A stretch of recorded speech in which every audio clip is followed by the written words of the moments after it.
So, you'd like me to recap almost 10 years of Peaky Blinders? All right, sure. Why the hell not?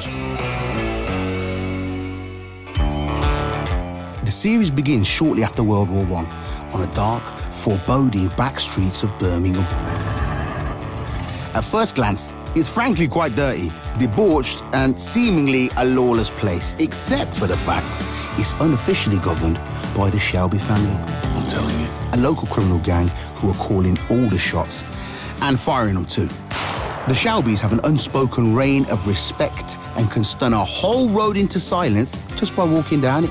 That's partly because of their scary flat caps. Don't look too close. They make blindingly good weapons. Now, a quick family tree of the Shelby siblings. There's the oldest but not the sharpest, Arthur Shelby. Hello, love. Followed by Tommy. We'll come back to him in a moment. There's Ada, John, and finally, Pipsqueak Finn. And let's not forget the modest matriarch Aunt Polly.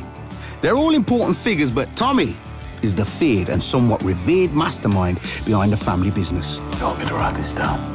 He's a smart and complex leader and a decorated war hero whose fighting skills extend far beyond the battlefield. In fact, these days, Tommy's business aspirations are as high as his impressive cheekbones, which is why he's placed his bets on a better life by turning the Shelby family home into an illegal bookmakers where they fix the races. Now, hold your horses, folks. Here come the broad strokes. By order of the Peaky Blinders. In Series 1, the Shelby family accidentally steals some important guns.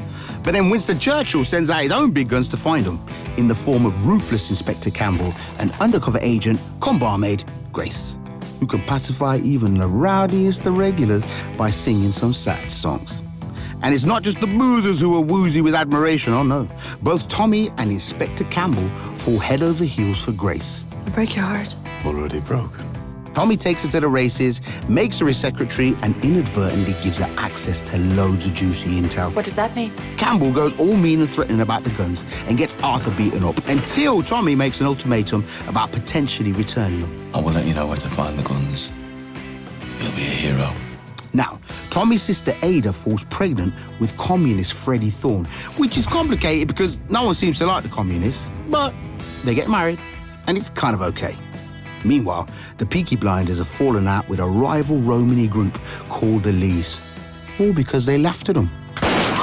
Is there any man here named Shelby? Tommy convinces Billy Kimber, who runs most of the racetracks, to join forces against the Lees. But then Tommy calls a truce with the Lees by making his brother John marry one of their members called Esme.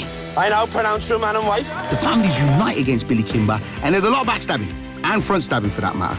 Realising she's a smitten kitten with the top dog Tommy, Grace gives up the gun location to Inspector Campbell, along with her resignation, and rejects his awkward marriage proposal. You deserve better. Is it him? Instead, she and Tommy finally, connect. And Aunt Polly gives Grace a talking to about being a spy. Billy Kimber's lot arrive in Small Heath, by surprise, and want blood. But Ada jumps in front of the rivals and stops them. Kind of. Billy kills a Peaky boy called Danny, and Tommy kills Billy. Enough! So it's almost peaceful. The Peaky Blinders acquire a license, making their business legit. And Tommy discovers Grace is a spy. But he loves her anyway. She tries to convince him to run away with her, and he flips a coin. Then jealous old Campbell confronts Grace at a railway station with a gun, and a shot gets fired. But by who? Which leads us on to Series 2. And Inspector Campbell has had a fall from Grace because she's the one who shot him. He survives, however, and walks with a menacing wolf head cane. Ada's husband, Freddie Thorne, has died of pestilence, and she's moved to London with her kid, Carl. As in, you guessed it, Marks.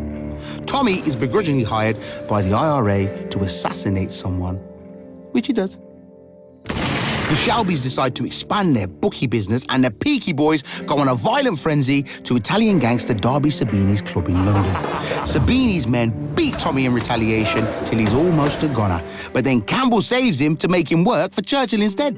Are you not going to thank me for saving your life? Polly visits a phony medium to find out about her lost kids, who were stolen by the police. Tommy hears about this and tracks down her son Michael, but he's too young to leave home. I'm looking for someone called Elizabeth Gray. Michael turns up in Small Heath anyway, and he's not totally embarrassed by his mum, which she's super relieved about. Arthur's war flashbacks cause him to lose control in the boxing ring, and he accidentally kills a teenager. He feels so bad, he starts playing in the snow. And I'm not talking about the weather. Tommy meets gruff-voiced gangster Alfie Solomons, who makes a legal run, but you have to call it bread or you get in trouble. That is your plan. We join forces. And Tommy convinces him to go against Sabini. At an auction, Tommy meets horse trainer May Carleton. She loves taming wild beasts, including Tommy. So will you consider me? Who will consider you? But Tommy's still hung up on Grace, who he keeps phantom calling. When Grace comes back from America with her husband, Tommy's heartbroken, but then they reconnect. Solomons changes his mind about the Shelbys and teams up with Sabini to kill some Peaky Blinders and get Arthur arrested. Skulking Campbell gets Michael arrested too and makes Aunt Polly debase herself for her son's release. I'm talking about a simple transaction here. Then it all culminates in Derby Day, where Tommy's men burn Sabini's bookie licenses and steal their bets. Grace reveals she's carrying a baby blinder. Campbell receives a fatal blow on the blower. And Tommy is kidnapped and almost killed in a field. And the Black Midwinter. But Churchill's not quite done with him yet. You still with me? Series 3 kicks off with an exchanging of rings and a vow that there'll be no more guns in Tommy's posh new house. Except that very night, a Russian wedding crasher provides an incorrect code name for a money transfer and, well, vows are made to be broken. Archduke Romanov thanks Tommy for killing the imposter with a big fat and possibly cursed sapphire. This is already for the killing of the spy and the down payment on future services. And they make a business deal, which Father Hughes muscles in on. And that's bad news, because he's horrible to children, including Michael when he was young. Sure did you come to your little boy's pillow? And is part of a far-right group called the Economic League, who do what they like. Tommy's secretary Lizzie, who he rescued from prostitution, is now in love with Angel Trangretta, and the Peaky lot don't like that, so they beat him up. Then, this assassin turns up at a fancy charity do where Grace is wearing that possibly cursed necklace, and they shoot her dead. The Shelby brothers capture the main Trangretta and let his wife go because she taught him maths. Heartbroken, Tommy agonizes about which brutal way to kill the bloke, but has decision paralysis. So Arthur just shoots him instead. Anyway, Tommy spirals through grief, does some stuff with the Archduke's niece, and Tommy wants to kill Father Hughes, except he's discovered that Tommy is planning a big heist with Alfie Solomons to steal jewels from the Russians. Which is fair enough because they were going to fool Tommy, give him fakes and have him killed anyway. Good man. Father Hughes steals Tommy's son Charlie, blackmailing him to blow up a train and give him the jewels. But vengeful Michael rescues Charlie and Father Hughes meets his maker. Meanwhile, Tommy's boys dig a big tunnel, nab the jewels and reluctantly blow up the train. The Duchess double-crosses her Russian family and pays Tommy for the precious swag, and Tommy hands out the cash to the Shelbys before they all get arrested. Oh, actually, not all of them. Tommy goes free, which the others are pretty livid about because in Series 4, they're walked to the noose. But at that last second, Tommy strikes a deal to save their lives. Some of them are at the end of their rope with Tommy anyway and decide to go off their separate ways. Arthur and John's families move to the middle of nowhere and get chickens, but trouble still finds them in the form of hate mail from mobster Luca Trangretta, who wants to avenge his father's death. And what's the purpose of your visit? Pleasure. Luca's lot manages to kill John and injure Michael, which forces the Shelbys back together. They hire hitman Aberama Gold to help them in exchange for taking on his son Bonnie, who's a talented boxer. Speaking of heavy hitters, communist activist Jesse Eden convinces Tommy's entire factory workers to go on strike, and Aunt Polly makes a deal with Luca Trangretta to save Michael's life in exchange for Tommy's. You take Tommy, spare the rest. There's a cat-and-mouse chase on the streets of Birmingham, and then Tommy's lured to a meeting. It turns into another bloody battle where Tommy and Luca go head-to-head, but the police intervene. Thing is, Tommy was prepared because he was actually in on the ruse with Aunt Polly all along. Lizzie reveals she's pregnant. Yes, it can only be yours. Polly has a magical moment in the woods with Aberama Gold, and Luca goes to Alfie Solomons and presents a plan. Yeah, Tommy Shelby was right about you, wasn't he? Cut to a massive boxing match with that kid Bonnie, where Arthur smells something fishy and follows some men who kill him. Your brother is dead! At his funeral, the Changretta widow proposes a truce in return for the Shelby family fortune. They agree. And when Luca comes to take possession, Tommy reveals he's done a deal with a Brooklyn family and Al Capone, and they're going to take the Changrettas down. Then in barrels Arthur, yes, actual Arthur, not a ghost, because you see, they were only pretending he was dead. He shoots Luca and the feud is as good as over. Tail between his legs, like quite literally he's got a dog. Alfie Solomons reveals he has cancer and implores Tommy to just get on with it and kill him for his betrayal. Then Tommy goes on holiday, which is a terrible idea because he doesn't know how to chill. Instead, he uses some intel about communists as leverage to become the MP for Birmingham South. Finally, in Series 5, the Peaky Blinders, shall we say, introduced themselves to the Angels of Retribution because they said they'd never heard of them. Now you've heard of us. Finn joins in the brawl, despite being told not to, and he gets shot, but he's fine. Tommy gives speeches in Parliament, and they're not half bad, and Ada is his new political advisor. Who's gonna take the throne, eh? However, business isn't quite as booming as Tommy's voice.